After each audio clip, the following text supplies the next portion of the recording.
All right. Welcome. And it's time for a little bit of an update because some things have been happening. And one thing that I've been making a major part of my objectives for 2022 is to be much more consistent with doing live videos. And um, so now in the past, I would get hot with it and do something for a couple of weeks or whatnot, and then I would be gone for a couple of weeks or maybe even a couple of months, and then come back to it, blah blah blah. So this time, I've been away from doing it for maybe a little bit under a month, but I now am going to explain why. So, number one, oh man, I had this upper respiratory infection that was good for about 2 weeks. And then number two, I had injured my knee. So I had a very swollen, painful knee. So that was just making making me not a very happy looking person. So that's important. And in social media these days, we always have to put our best foot forward. We can't let people know if we're sick or hurt or whatever, right? Which is I'm breaking the rules right now.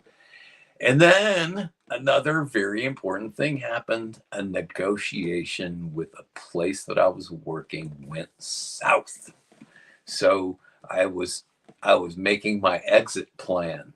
So it's kind of, I I don't want to do a live video if I'm not in a frame of mind where I can, come across with the right energy. I think that's an important thing. And I've gotten in trouble with people in the past for that because there was a time that I was blogging and I did a blog post about hitting the wall, about burnout. And oh my goodness, this one guy just tore me up on that one with criticism like, that's too negative. And I'm like, well, wait a second. No, we have to address stuff like this. We have to talk about burnout every once in a while. So, so anyway, what has happened is I left the place that I was because the final contract that was offered to me was not acceptable. I've now struck out into the wonderful world of working at local parks where I can rent courts for up to 3 hours at a time and rotate around between courts. It's actually been really interesting and fun. And much of my clientele has been following me from that place to where I am now. So, and they can do that because there's this little thing called the First Amendment, so they're free to go wherever they want and meet with whoever they want. So, oh, one new thing in my life is that I've begun to drink tea instead of coffee. And so this is some lemon ginger tea with some fresh ginger cut up in there. That's a new thing too. It's helping me cut down on my inflammation. Good for my biome.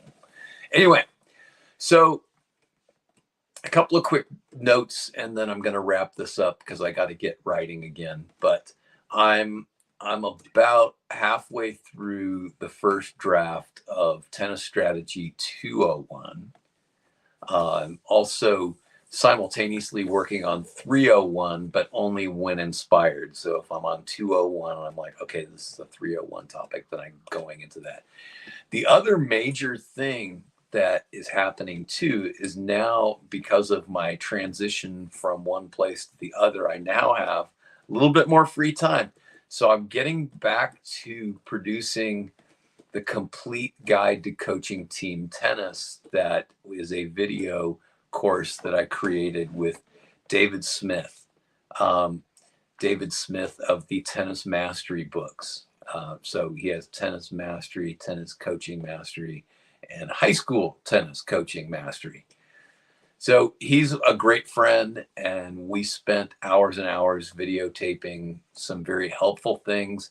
And The targets for that are mainly high school and college coaches, but also people who want to establish great junior team tennis programs, and team programs at their club. That's a you know being able to make teams, I think, is really an amazing part of success in tennis and retention of players and that belonging and the mental health aspect of it, of including people in your thing. So, highly recommend that everyone coaching tennis get associated with teams in whatever way that they can. And finally, the final little piece of news is that as of today, I'm still in the running for for a club, but they're moving pretty slowly, so I don't think I'm going to do that. But and then also I'm interviewing for a couple of high school positions, so I may return to coaching high school tennis. We shall see. But even if nothing else happens in that regard, what I'll be doing is teaching on public park courts, mainly in Oakland, and also on private courts in Piedmont and in the Oakland Hills.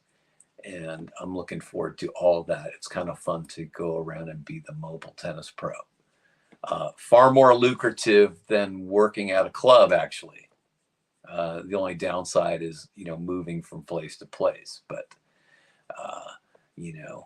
only having to pay a $10 court fee to be able to teach a private lesson, that's all right.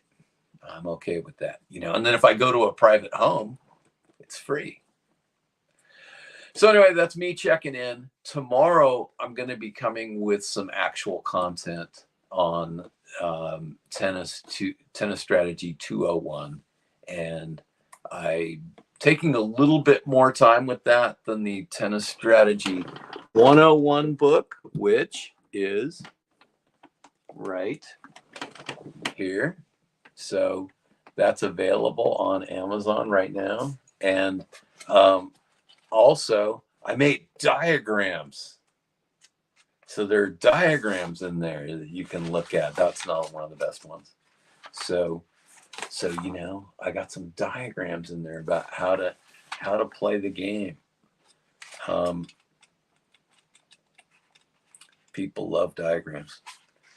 And finally, I'm going to end with this. All right, so I just wanted to do a moment of analysis of the Nadal versus Casper Ruud match. So one thing I really like on YouTube is this guy Razolz, Razolz, and he I guess does highlight videos. So he'll show you a lot of the really major points in about 11 minutes. So you can watch the entire match in about 11 minutes. And sometimes he has done videos where every single point of the match is shown, with all the extra stuff pulled out, so you can watch the entire match. But here's what I saw Nadal doing. Nadal would initially hit a deep shot to push Ruud back.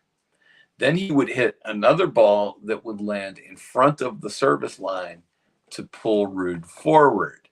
And then Nadal would go side to side, or he would go to the side and back to the same side, or he would go to the other side to side. And so generally the way it would work would be that, he'd hit the deep ball, he'd hit the short ball, and if the short ball was on the backhand side, then the first side to side shot would go to the forehand, and vice versa. And he did that a lot and drew a lot of errors out of Ruud, and it was quite clear that Ruud was not well equipped to go shift from going deep short to side. And then there were other times that Nadal maybe unintentionally hit short, and then, Rude came forward, and then he would go side to side without even doing the deep shot first. So I saw Nadal winning a lot of those points when he did that. So anyway, there's some free analysis of that match. That was the one pattern that I saw that was very unique in the match. So thank you for watching. Please click like and subscribe. And if you like the content, share. This was not a super special one, but tomorrow I'm going to be back with some Tennis Strategy 201 material for you. Thanks.